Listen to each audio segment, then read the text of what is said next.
Apa yang harus diperhatikan pertama sekali pada saat kita datang cek mobil bekas yang harganya sangat murah dibanding mobil lain? Nah, ini kan seharusnya langsung ada hentakan maju. Betul. Ada gaya putar gitu kan. Nah, ini enggak. Los gitu aja, Pak. Tuh. Nah, kayak gitu. Dua. Ada yang nyangkut. Nah, ini ada seret-seretnya. Jadi kayak setengah kopling gitu loh. Oh, padahal sebenarnya itu rusak ya? Iya. Untuk memilih mobil bekas tuh kita harus objektif ya, Pak. Nah, Jangan cuma tergiur dengan harga murah. Kondisi mobil tua Matic tuh pasti lebih murah daripada yang manual. lebih manual, betul, betul. Karena ya intinya jantungnya transmisi CVT. Benar. Ketika itu diganti ya harganya mahal. Nggak bisa diakalin ya. Itu ya tetap bongkar ini, Pak. Bisa aja itu mobil curian. Kecerian, Ya ya. kan? Hati-hati berarti. Hati-hati. Kita jadi penadah nanti. Nah, Iya itu kan? kan bahaya.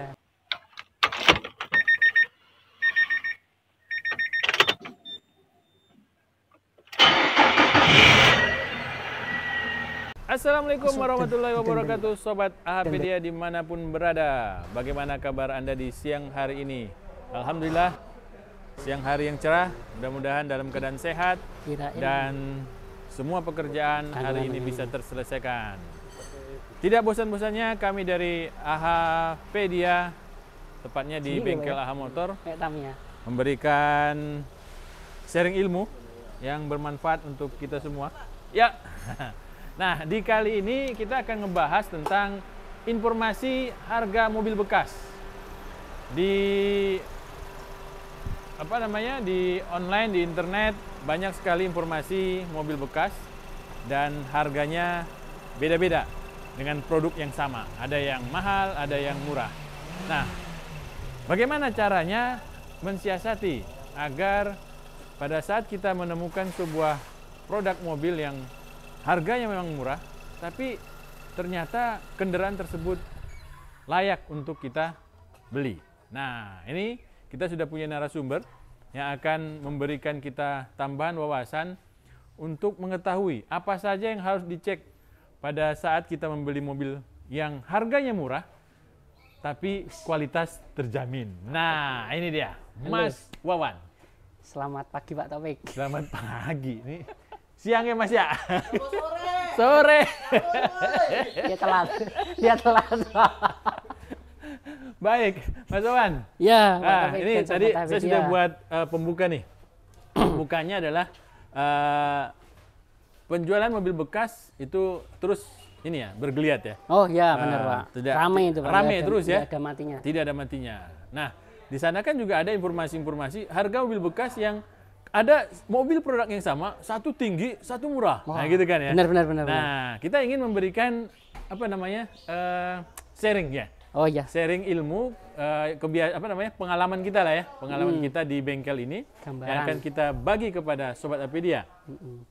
Jangan sampai ini Pak, untuk memilih mobil bekas tuh kita harus objektif ya Pak. Nah, jangan cuma tergiur dengan harga murah. Betul. Nah, itu nanti apa saja nih yang perlu kita perhatikan. Nah, oke. Baik. Oke. Siap. Ini Mas Wawan ketahuan udah lama nggak syuting dia. Jadi agak gagok-gagok kayak gitu deh. Kikuk kayak gitu. Enggak, saya minder dengan kontennya Mas Hardi kemarin. Oh, yang itu ya? Yang minyak rem. Laboratorium. Keren banget. Kita membuat laboratorium baru lagi tuh. Nah, itu udah ada sedang dibangun. Nah, itu lagi dibangun tuh. Yang warna biru, ya kan? Nah, baik. Mas Wawan, apa yang harus diperhatikan pertama sekali pada saat kita datang cek mobil bekas yang harganya sangat murah dibanding mobil lain? Nah, untuk untuk langkah antisipasi hati-hati gitu ya Pak ya? Iya benar. Nah, kita tuh ketika melihat mobil itu harganya murah, kita harus tahu dulu nih Pak, mobil tersebut tuh mobilnya jenis apa. Oke. Dalam artian gini Pak, peluang-peluang kerusakan yang bisa terjadi itu apa saja gitu. Kita mulai ke yang pertama. Apa yang harus dicek, Mas? Pertama bagian mesin Pak ya. Yang mesin dulu ya? Ya. Oke. Karena ketika mesin itu bermasalah kan ya resikonya harus turun mesin. Oke. Biaya turun mesin yang paling murah kan di sini paling sekitar tujuan ya Pak. Iya. 7 jutaan ya. Itu yang normal itu. Normal belum tidak ganti ada apa-apa penggantian itu. part. Iya, Nah, ketika nanti ada penggantian part itu yang masalah. Nah, kita harus memeriksa nih kemungkinan kerusakan mesin itu apa aja gitu. Nah, apa yang kita periksa? Kalau di sini kan kita bisa memeriksa gini Pak. Misalkan ini mesinnya gini. kita hidupkan mesinnya misalnya dari suara mesin. Dari suara mesin ya. Dari yang suara pertama ya? mesin. Dari suara mesin itu nanti kan ada suara, kalau kita biasa nanganin kan kita tahu ya, suara mesin yang normal, standar seperti ini gitu kan. Terus ada suara mesin yang kasar, dan kasarnya itu memang dari dalam mesinnya, Pak. Kan ini ada komponen yang berputar-putar tuh, ada alternator, ada kompresor gitu kan. Itu komponen di luar mesin. Itu juga bisa membuat bunyi kan. Dan itu ada juga yang bunyinya itu dari dalam mesin. Nah, kalau dari dalam mesin kan berarti solusinya ya harus diturunkan mesinnya, dibongkar, diperiksa kayak gitu. Ketika ada kerusakan harus diganti kan, karena misalkan rusak terus wah disayang masih bisa dipakai, gitu-gitu kan nggak bisa, Pak. Resikonya nanti ketika sudah dipasang lagi bermasalah harus turun mesin lagi. Kan itu bikin pusing gitu. Dan masalah kayak gitu tuh membuat kita tuh dihantui rasa takut, estimasi biaya perbaikan yang belum tentu pasti gitu, Pak. Kayak gitu, Pak. Nah, itu dari suara mesin. Itu dari suara ya? Ya. Baik. Terus bisa juga dari olinya, Pak. Oli ya? Olinya jangan sampai ngeslat gitu kan. Kita misal cek di sini. Kan banyak tuh berita-berita yang ciri-ciri oli ngeslat gitu kan. Betul. Nah, ini misalnya nih, ini misal kondisinya aslinya ngeslat ya, Pak ya. Ini kan bisa dibersihin. Ketika orangnya mau periksa, wah bersih. Itu kan bisa bisa diakalin lah gitu kan. Terus misalnya dari tutup sini nih. Oh, diperiksa aja dari tutup tutup oli. Nah, kondisinya seperti apa? Apakah ngeslat apa enggak? Itu juga bisa dibersihin, Pak. Dari tutup juga bisa dibersihin ya? Iya, dari tutup bisa dibersihin. Terus di area sini nih bersih nih. Ini bersih mobil ini. Nah, ini bisa bersih. Terus di area sini juga masih bisa dibersihin. Yang nggak bisa dibersihin di mana? Yang nggak bisa diakalin ya. Itu ya tetap bongkar ini, Pak. Namanya buka cover itu. Cover rocker cover ya. Itu sudah nggak bisa dibohongin. Itu kan pasti kelihatan. Kondisinya seperti apa. Kondisi ini bukan masalah terus kita begini, Pak, masih bersih, masih lumayan bersih, bukan kayak gitu. Maksudnya tuh kita menerka ini perawatan yang dilakukan oleh si pemilik mobil sebelumnya. Apakah mobil itu diganti olinya secara rutin atau tidak kayak gitu, Pak. Soalnya ketika pemilik itu punya kebiasaan yang baik ya, mengganti oli itu misalnya per 5.000 atau sebelumnya gitu kan. Itu kan olinya pasti bagus ya. Terus komponennya itu masih mulus-mulus gitu, nggak ada peluang terjadi keausan. Sedangkan kalau telat ganti oli gitu, misalnya nanti masih bisa dipakai, kan kemungkinan ada keausan. Keausan itu kan bisa mempengaruhi ke keawetan komponen, Pak. Keawetan komponen itu ya nanti kita pas pakai bisa saja terjadi bunyi tiba-tiba kayak gitu. Berapa lama kita nggak tahu. Nah, itu untuk dibongkar itu kan kita bisa tahu nih pengguna sebelumnya itu sayang sama mobilnya apa enggak. Tujuannya seperti itu, Pak. Baik. Dan itu susah itu. Susah ya? Iya. Itu udah 2 tuh. Oli, terus suara, terus apa lagi? Terus yang riskan. Kalau yang selanjutnya kan CVT, Pak. CVT sama transmisi AT, ya? transmisi. Kalau manual kan ya jarang rusak lah, asalkan kita bisa kalau manual dulu ya. Kalau manual nih, ada mobil manual ya, Pak? Manual. Ini kelihatan manual nih. Ayo, Pak, kita praktek, Pak. Iya. Nah, kalau manual kita bisa gini. Ini posisi mesin mati ya? Iya. Posisi mesin mati. Terus kita bisa memasukkan persneling gini, Pak, dengan kondisi mesin mati. Satu. Nah, kayak gitu. 2. Ada yang nyangkut. Nah, ini ada seret-seretnya gitu. Nah, ini seret. Padahal ini tanpa injek kopling ya? Ini enggak injek kopling. Kalau enggak injek kopling itu artinya yang kita mainkan itu memang dari komponen di dalam transmisinya. Tanpa ada bantuan. Tanpa ada gangguan dari putaran mesin. Kalau mesin nyala nih, mesin nyala. Terus kita misalnya mau masukin gigi susah. Itu kan ada kemungkinan koplingnya kurang neken gitu loh. Ketika misalnya nih koplingnya kopling hidrolis ya, Pak ya. Terus ada udara palsu. Ketika kopling itu diinjek seperti ini kan sebenarnya bearingnya itu nggak neken diafragma dengan penuh, Pak. Jadi mesin berputar, ini jadi susah masuk. Kayak gitu. Itu kan ada kemungkinan. Jadi biar tahu pembanding ya. Biar ada pembandingnya. Kalau mesin mati itu berarti kan memang full, memang mekanikal dari dalamnya situ. Berarti kalau yang bagus itu pada saat mati normal semua? Kalau saat Bisa mati normal. masuk 1, 2 sampai 5 dan mundur? Dan itu lancar. Oke. Baik. Nah, kalau itu adalah proses untuk pengecekannya. Dan kalau pengecekan transmisi manual itu sendiri, apakah masih bagus kampasnya, bagus mataharinya? Kalau dari koplingnya ya Pak ya? Ya, Kalau koplingnya ada tekniknya Pak sebenarnya Pak. Kalau tekniknya saya itu gini, biasanya saya setengah kopling Pak. Setengah kopling? Iya. Kita coba lihat ya. Oke. Nah. Setengah kopling. Nah, kalau saya biasanya setengah kopling. Nah, pertama sebelum setengah kopling ini dulu Pak. Dari pedal yang dirasakan. Oke. Kan ini injakan pedal nih. Nah, ini ada maksudnya empuk atau keras Pak? Oh. Kalau mobil-mobil yang biasanya waktunya ganti kopling ya, kalau kopling kan murah ya. Yeah. Cuman kan harus turun kopling. Nah, biasanya ini keras nih. Keras nih karena diafragmanya sudah nggak berfungsi dengan baik. Pegasnya itu. Nah, dia harusnya kan diafragma itu gaya pertama saja tuh yang mengandalkan gaya injakan dari kaki. Selanjutnya setelah lewat setengah gitu dia yang ada gaya dorong dorong dari itu sendiri ya. Dari diafragma itu sendiri. Iya, betul. Nah, kalau itu sudah rusak, itu dari titik atas sampai full itu masih pakai gaya kaki kita terus gitu. Makanya berat. Iya. Itu pegel nanti pas kita berkendara pakai jenis itu salah satu ciri-cirinya tuh ya. Iya, itu kan nanti ujung-ujungnya harus ganti kopling segera. Nah, kalau dari versi untuk mengetahui disknya, itu kampas koplingnya, itu kita nyalain mesin Pak. Harus dinyalakan mesinnya. Setelah dinyalakan mesin, kita ini masukkan ke gigi, misal gigi 1 nih. Gigi 1. Itu kan normalnya. Ini kita rem ya, Normalnya itu ketika gigi itu dilepas, itu mesinnya mau mati gitu. Itu normal itu? Bagus berarti ya? Kalau mesinnya itu mati, kita setengah kopling mau mati, itu berarti normal. Karena normalnya itu memang seperti itu, harusnya diimbangi dengan gas dan jalan mobilnya gitu loh. Kalau yang normal itu malah ini, ketika RPM-nya itu terlalu rendah, terus laju kendaraannya itu masih terlalu pelan, itu dia akan dudutan Pak. Dudutan itu karena ya itu harusnya ditambahi gasnya. Tapi kalau koplingnya itu kopling yang sudah tipis, itu kondisinya jadi halus Pak. Jadi kayak setengah kopling gitu loh. Padahal sebenarnya itu rusak ya? Iya, halus. Jadi ketika kopling itu kok kita pengoperasiannya sembarangan kok tapi tetap halus, itu kan kemungkinan itu sebenarnya masih setengah kopling gitu loh. Kita sudah lepas full gini tapi sebenarnya masih setengah kopling.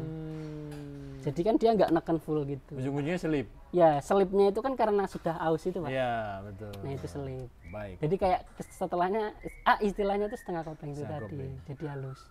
Baik, ini untuk mobil manual ya. Ya. Nah, itu yang harus dicek oleh kawan-kawan kalau ada ketemu dengan mobil yang harganya sangat murah. Membuat kita juga tertarik gitu ya. Nah, kalau Matic sendiri bagaimana? Kalau biasanya yang Matic malah ini lebih murah-murah lagi Pak. Oh iya, biasanya kayak gitu ya, lebih murah ya? Kalau saya survei di beberapa toko online itu kalau orang itu memperkirakan biaya perbaikannya Pak. Perbaikan nanti untuk AT itu mahal, CVT lebih mahal lagi. Mungkin karena memang kondisi bengkel di lingkungan itu memang seperti itu gitu. Dulu ketika AT rusak tuh orang-orang takut Pak. Sekarang AT rusak ada part yang betul, itu persamaan gitu, terus harganya lebih terjangkau. Bekas Singapura copotan gitu ya. Iya. Terus yang sekarang tuh yang ditakuti CVT. Oh iya. Kan seorang sekarang mau beli CVT takut. Takut kalau nanti tiba-tiba rusak harus ganti berapa. Terus dari kebanyakan mobil yang sudah berjalan menempuh jarak tertentu, mobil CVT itu cepat rusak kayak gitu kan. Harga-harga mobil CVT kan jadi turun. Karena itu kembali kepada pemakai ya, pemakai mobil tersebut sebelum dijual ya.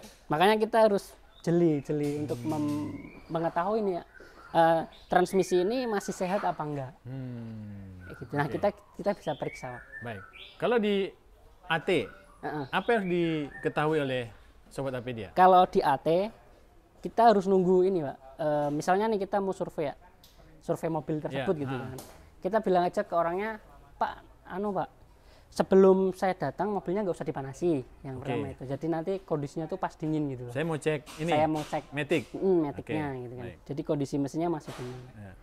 Nah, nanti pas datang kan kemungkinan ya entah itu orangnya udah dinyalain apa belum kita nggak tahu ya. Kan kadang ada orang yang nggak jujur. Betul. Nah, itu kita tetap antisipasi kan karena harganya murah kan. Nah, untuk antisipasi kan kita bisa pegang radiator ini dingin dingin apa enggak gitu loh. Iya, radiatornya ya. Iya, radiatornya. Wah, ini habis dinyalain kan ketahuan. Oh, panas ini. Panas. Kalau dingin kan berarti bener nih dingin. Baik. Nah, itu nanti bisa diperiksa ketika sudah di dalam. Ini ada orangnya. Nah, untuk memeriksanya kita kan nunggu mesin dingin ya Pak ya. Nunggu mesin dingin itu tujuannya posisi mesin dingin itu tujuannya untuk mengetahui kondisi seal AT-nya Pak. Seal AT itu juga ada di CVT sebenarnya. Seal AT yang ada di piston kopling itu ya. Itu kan berfungsi untuk menekan kampas kopling. Betul. Ketika sealnya itu rusak ya atau getas nih. Kalau mobil getas biasanya sih. Kalau mobil tua itu getas. Kalau getas itu udah minyak transmisi itu bisa melipir Pak, nggak menekan dengan baik. Menekan ya, ada yang bocor gitu ya. Ada yang bocor ke sana gitu. Jadi tekanannya nggak sempurna. Baik. Ketika nggak sempurna itu kan terjadi namanya slip ya. Slip itu menimbulkan delay. Delay itu maksudnya gini, ketika mesin dinyalakan. Terus kita masukkan ke tuas D misalnya. D ini dinyalakan bisa sih. D. Nah, ini kan seharusnya langsung ada hentakan maju. Betul. Ada gaya putar gitu kan. Nah, ini enggak, loss gitu aja, Pak. Jadi nunggu beberapa detik. Ditaruh di D, digas nggak jalan-jalan? Iya, digas nggak jalan-jalan. Nggak digas pun sebenarnya kan tetap harus jalan, Pak. Iya. Nah, itu nunggu beberapa detik gitu. Bahkan kadang 1 menit atau berapa. Kalau sudah agak panas baru dia mau jalan. Itu di D. Di R juga bisa. Kita bisa. R juga bisa? Bisa. Setiap pertautan drive itu bisa. D, R, 1, 2 bisa. Nah, itu nanti yang menentukan adalah ininya, Pak. Pistonnya. Untuk R itu sendiri kan piston yang diperintahkan khusus untuk piston yang R. Terus yang D untuk D sendiri. Yang 1, 2 juga punya sendiri kan, yang low, putaran low itu tadi. Nah, itu kan masing-masing di transmisi itu ada seal-nya masing-masing. Nah, kita bisa tahu tuh kondisi seal-nya itu getas atau sudah sobek atau gimana gitu. Kan kerusakannya itu. Kalau mobil tua itu seal-nya getas. Seal-nya aja ya. Seal-nya itu getas. Ketika seal-nya getas, kalau dibiarkan lama-lama nih, orangnya misal nggak tahu, kalau dipaksain lah, masih bisa daripada harus bongkar transmisi mahal, mending saya pakai gitu kan, dipakai sebisanya. Itu malah sebetulnya bisa merusak lebih parah, Pak. Karena itu kan terjadi slip nih. Ketika terjadi slip lama itu kan yang namanya slip itu kan gesekan terus, Pak. Betul. Kampas itu bisa habis. Ketika kampas itu habis ya, misalnya kan kita ada metode treatment matic ya. Ya, benar ada. Kalau treatment matic kan itu sebenarnya tujuannya untuk melunakkan seal piston itu. Iya, betul. Ketika dikasih itu treatment matic terus kok nggak jalan, itu kan kemungkinan sealnya udah lunak, tapi terjadi aus di koplingnya. Jadi pas digini tetap delay, nggak jalan. Kalau kayak gitu kan harus turun matic terus harus ganti komponen yang aus itu tadi, Pak. Baik. Itu bisa terjadi semua di kelompok yang D atau R itu tadi atau yang 1, 2 kayak gitu. Itu kan banyak. Itu kalau AT. Kalau AT masih tertolong. Ada part parsialnya gitu loh. Iya, betul. Kalau yang CVT ini, CVT itu lebih kacau. Karena kalau rusak biasanya tuh komplikasi, Pak. Komplikasi ya, bener. Karena diawali dari apa ya? Dari ya awalnya oli. Juga sama oli juga. Oli juga ya. Oli juga karena kompresinya yang tidak baik itu terus terjadi slip. Nah, kalau di sini slip itu nanti yang diganti adalah kalau di AT ya kan kopling-koplingnya. Betul. Kalau di CVT itu yang slip itu itunya, Pak, beltnya itu. Belt dia ya. Belt sama pulinya itu, Pak. Pulinya. Itu kan apa ya intinya jantungnya transmisi CVT. Benar. Ketika itu diganti ya harganya mahal. Itu pun kita mending beli copotan yang transmisi CVT utuh gitu kan biasanya. Gelondongan gitu, ya. Gelondongan. Makanya di dealer-dealer resmi itu kan nggak ada perbaikan CVT, Pak. Ketika rusak ya harus diganti dengan yang baru.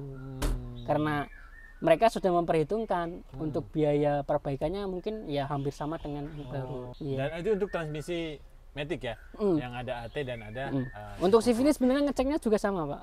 Sama juga? Sama, kan ada posisi RD gitu kan. Itu kan kalau low. Ya, itu kan sama. Penggeraknya itu pakai seal, pakai piston.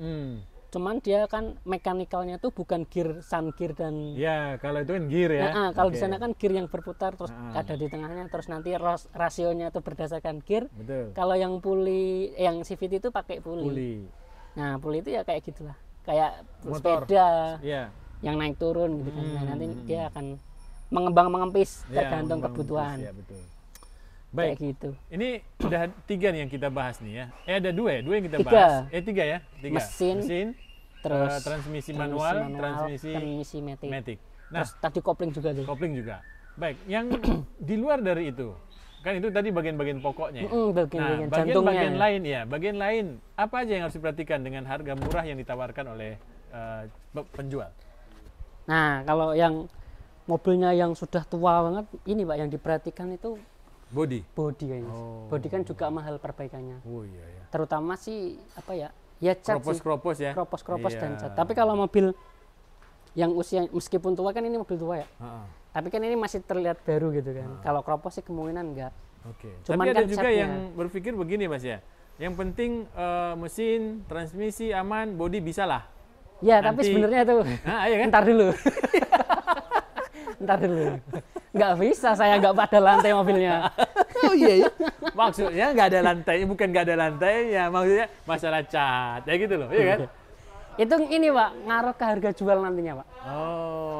Ketika misalnya nih, Bapak mau beli mobil, mobilnya lusuh nih, meskipun sebenarnya tuh bersih, mobilnya lusuh nggak dicuci, kan kamu mikirnya apa? Ya mobilnya kayak gini gitu. Ya harganya turun. Iya betul. Terus penjual juga nih, kalau dealer tuh pasti dilapin celong. Dilapin celong, kalau biar perlu disepet-sepet gitu biar nutup-nutupi luka yang ada gitu kan. Kalau enggak dicat ya kan. Itu kan naikin harga. Iya betul. Nanti kalau ya itu secara logis sih, kita kalau milih teman juga pilih yang cakep gitu misalnya. Kalau nggak cakep kan ntar dulu ya. Nah, berarti body kita harus lihat juga ya. Penting sih menurut saya. Tapi kalau kita berbicara mobilnya murah, apakah kita masih harus melihat body? Nah, kita harus berbicara mobil. Pak. Misalkan gini, harganya murah nih, harga murah. Bodinya seperti inilah Pak kondisinya gitu kan. Kita harus tahu nih untuk cat full misalnya, itu harganya berapa? Gitu. Kita sudah kontak-kontakan dengan orang body repair. Mas, kalau mobil ini dicat dengan cat yang bagus, kira-kira habis berapa? Kayak gitu. Jadi nanti kita bisa nego sama orangnya, minta potongan harga atau apa gitu kan. Mas, saya berani sekian itu, dengan disesuaikan dengan budget yang kita punya. Benar ya. Jadi kita harus punya banyak data juga ya. Misal masalah bodinya seperti itu kan kita harus nanti tahu perbaikannya apa. Baik, yang terakhir Mas. Ini body sudah, berarti di dalamnya itu ada juga kasus-kasus banjir ya. Oh iya. Kasus banjir. Tadi udah Mas ceritakan juga yang kropos gitu ya. Cat yang yang lusuh. Mas banjir Haji, juga ini bahaya. Banjir juga bahaya. Banjir juga ya, bahaya ya. Oke. Nah, pertanyaan berikutnya adalah masalah surat menyurat. Surat menyurat. Ya, dokumen ya. Dokumen. Oke. Nah, ini bagaimana Mas? Nah, dokumen itu sebenarnya penting Pak. Penting dalam artian mobil itu resmi enggak gitu loh. Iya. Kan kalau mobil nggak ada surat-suratnya kan istilahnya mobil bodong gitu kan. Benar. Itu secara fungsi, secara ini mungkin masih baik, tapi di mata hukum gitu ya. Itu kan nggak sah gitu. Iya, betul. Bisa saja itu di apa namanya ya? Iya. Di jalan terus kenapa terus nanti kita diberhentikan polisi bisa. Terus bisa juga itu kemungkinan kalau nggak ada surat ya. Kan ada mobil yang nggak ada suratnya, ada suratnya tapi sudah mati pajaknya. Oh iya betul. Itu beda-beda. Beda. Jadi kalau memang nggak ada surat-suratnya hati-hati. Bisa aja itu mobil curian. Curian ya. Kan? Hati-hati berarti. Hati-hati. Kita jadi penadah nanti. Nah, itu kan bahaya. Makanya surat-surat itu harus ada meskipun pajaknya misal mati. Iya. Kecuali kalau mati tapi masih sah ya suratnya. Masih sah ya. Iya. Belum dihapus dari Samsat gitu misalnya. Jadi dilakukan apa nih kalau untuk pemeriksaan itu? Pemeriksaan online sekarang ada ya? Ada. Kita kalau di Jawa Tengah di Jogja kan ada aplikasi gitu. Oh iya betul. Terus kita searching aja misalnya Samsat Jogja atau Samsat Jakarta. Iya, itu nanti masukin nomor polisi. Nomor polisi sama nomor polisi aja sih. Dan itu pun ini Pak, nomor rangkanya itu nomor rangka yang enggak semua sih yang yang belakang. Iya, saya ingat itu 5 digit yang paling belakang. Iya, benar. Itu nanti kita masukin, bisa tuh terdeteksi pajaknya mati berapa, terakhir bayar pajak tuh tahun berapa, terus rinciannya berapa. Nanti tinggal dikalikan tuh. Hitung lagi tuh ya? Iya. Misalnya tuh mati tahun 2022 gitu kan. Oke, mati berarti 1 tahun. Gitu. Tahun. Terus misalnya di situ tertulis pajak 2 juta. Pembayaran totalnya itu 2 juta, berarti kan sekali nanti untuk menghidupkan 2 juta sama denda mungkin kalau ada. Tapi kalau misalnya tahun-tahunnya itu dimundur-mundurin lagi, 5 tahun tinggal dikaliin. Itu kan lumayan. Dan tinggal dibandingkan dengan mobil yang pajaknya hidup. Kan banyak nih di toko online gitu kan. Ya. Mobilnya sama, tahunnya sama. Ya. Kan. Itu lebih murah, harganya setengahnya gitu. Ternyata setelah dicek ada deskripsinya kan, pajak mati sekian tahun. Terakhir misal 2014 gitu. Ya. Itu kan tinggal tambahin aja misalnya 10 tahun telatnya nih 2 juta, 20 juta. Belum administrasi lainnya kalau ini kan. Itu kan bisa menambah nilai jual kalau diaktifin. Kalau kita mau beli dengan kondisi tersebut bisa nego atau gimana. Berarti itu yang mempengaruhi. Iya, di sini pentingnya kita membudayakan membaca sampai selesai ya. Wah. Untuk iklan-iklan yang tampil di internet ya. Iya benar. Jadi dengan harga yang muncul ya kan, jangan menjadikan kita itu langsung tertarik. Wih, cocok nih ya gitu kan. Padahal dia nggak baca. Iya. Kadang kan si penjual juga sudah membuat deskripsi yang jelas ya. Iya. Mobilnya kondisinya segini, begini ya gitu ya. Iya. Nggak ada deskripsinya pun kita harus kritis bertanya dan menggali apa nih kerusakan yang ada. Betul. Kalau bisa datang ya. Iya. Dan yang disarankan nih, kalau saya nggak tahu apa-apa tentang mesin, yang disarankan oleh Mas Wawan apa? Panggil Mas Wawan. Enggak. Panggil ahlinya. Panggil ahlinya. Panggil ahlinya ya. Iya. Kan ada orang yang buka jasa pemeriksaan mobil. Oh iya benar, sekarang udah banyak tuh. Banyak. Iya. AHA Motor juga AHA Motor juga bisa. Silakan datang ke AHA Motor sampai sore ya, pagi sampai sore kecuali hari Jumat. Nah, nanti kita bantu untuk melakukan pemeriksaan kendaraan. Kalau AHA datang ke sana gitu bisa nggak? Nggak bisa ya? Panggilan itu, Mas tolong periksain mobil yang di sana dong sama saya gitu. Bisa nggak? Nanti langsung telepon ke Mas Hardi aja. Oh iya benar. Iya, nanti Mas Hardi bisa jawab ya atau tidak. Ya Mas Hardi ya. Tuh kan langsung tiba-tiba datang ya. Inspeksi mobil kita layanan mobil ada nggak Pak? Oh layan. Layan nih. Kalau kita yang suruh datang? Bisa. Bisa? Oke, siap. Nah itu layanannya sudah ada tuh. Iya ada. Nanti yang datang ini Mas Budi. Mas Budi ya kan? Atau Mas Wawan itu ya. Oke baik. Nah yang terakhir Mas. Iya. Harga sudah kita lihat nih. Cocok, bagus gitu ya. Nah ternyata tadi kita masih kurang nih secara hitung-hitungan data gitu ya. Iya. Nah akhirnya kita bawa ke rekanan kita yang mengerti tentang perhitungan gitu. Perhitungan ya. Nah apa sih yang menjadi kriteria khusus dari seorang pembeli? Ini saya layak beli Oh gitu. Padahal dia udah si temannya itu rekannya udah kasih. Ini Pak harganya gini, ini biaya. Gitu. Ya biasanya apa yang menjadi wah saya suka mobil ini, biarpun rusak saya beli. Saya pernah tuh kayak gitu Pak. Nah. Saya ya intinya sih gini Pak, biasanya memang kalau orang yang seperti itu butuh mobil ya. Oh butuh mobil. Butuh mobil, pokoknya mobil itu bisa jalan, harganya murah gitu kan. Yang penting bisa jalan, harganya murah. Kan itu nanti ujung-ujungnya tuh dinego Pak. Iya betul. Nego mobil lagi, itu misalnya harganya bagi kita masih terlalu tinggi. Tapi kalau saya bisa dapat harga yang lebih murah, ya ngapain enggak gitu kan. Dengan hitung-hitungan yang matang loh ya. Hitung-hitungannya sudah matang, bisa dinego kan. Suatu saat ketika saya punya uang atau gimana bisa diperbaiki. Itu untuk yang berani sih. Dan itu bagi yang mereka sudah melakukan proses pengecekan ya. Observasi yang matang itu tadi. Kalau enggak ya jangan. Kalau enggak kita enggak tahu sama sekali. Kalau ada kerusakan nggak usah kita beli. Kalau mesinnya bermasalah nggak usah kita beli. Betul. Karena itu nanti resikonya kita dihantui sama itu tadi. Biaya perbaikan yang belum tentu. Nah itu kalau ada kerusakan kita mending jangan. Kecuali kita memang sudah membawanya ke paham tadi ya. Baik. Kalau kita paham ada estimasi. Mitra atau teman yang bisa mengestimasi gitu ya. Nanti perbaikannya ke siapa sudah ada. Slot maksudnya nanti ditangani di sana bisa. Nah itu perhitungan yang matang itu penting Mbak. Kalau beli mobil bekas kondisinya ada rusak-rusaknya gitu, saya jadi teringat produknya AHA Motor ya. Oh, apa tuh? AHA Motor kan punya mobil bekas yang sudah perbaiki gitu ya, kan. Dia sudah dicek dulu ya. Siap pakai pokoknya siap pakai aman. gitu. Ini kurang, ini harus diganti, harus diganti. Nah, ini salah satu layanan yang membuat kita sebagai orang awam ya, yang ingin membeli mobil bekas nggak harus mikir banyak ya.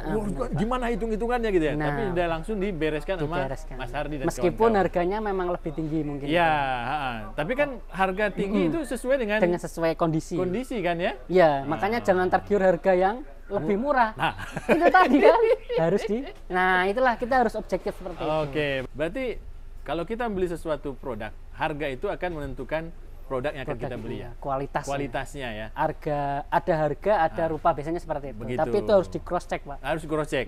Jangan sampai harga mahal tapi barangnya busuk. Iya. Jangan beli burung di dalam kandang apa itu? Kucing dalam karung. Itu burung di dalam sarung. Ya itu. Baik, Mas Wawan, ini sudah panjang yang disampaikan oleh Mas Wawan, banyak kriteria. Iya, dan belepotan gitu kan ya. Nah, mudah-mudahan ini menjadi sebuah catatan bersama kita. Kalau di bulan ini atau bulan depan akan membeli mobil bekas dan melihat ada tiba-tiba harga yang sangat menarik gitu ya, di antara mobil yang lain. Bisa diperiksa tapi harus disiapkan apa yang perlu diperiksa. Iya. Periksa, hitung harganya, cocok nggak? Bandingkan dengan harga mobil yang normal, yang sehat. Jangan buru-buru kalau beli. Jangan buru-buru. Iya, kalau beli mobil bekas dengan kondisi itu kan jangan buru-buru, Pak. Iya. Harus berani ke sana, ke sini. Oh gitu. Iya benar. Kalau nggak mau pusing, langsung aja telepon Mas Hardi. Iya. Ya. Benar, Pak. Nah, kalau nanti mobilnya Mas Hardi nggak ada, langsung kasih tahu aja Mas Hardi. Mas Hardi, tolong belikan mobil seperti ini. Dicari Mas Hardi. Ya. Tenang dibikinkan aja. Nanti. Bikinkan. Dibikinkan kondisi yang sehat gitu. Iya benar. Baik, terima kasih Mas Wawan. Ya, Pak Taufik dan sahabat Tokopedia, semoga bermanfaat. Tetap hati-hati kalau beli mobil bekas. Terima kasih. Assalamualaikum warahmatullahi wabarakatuh. Waalaikumsalam warahmatullahi wabarakatuh.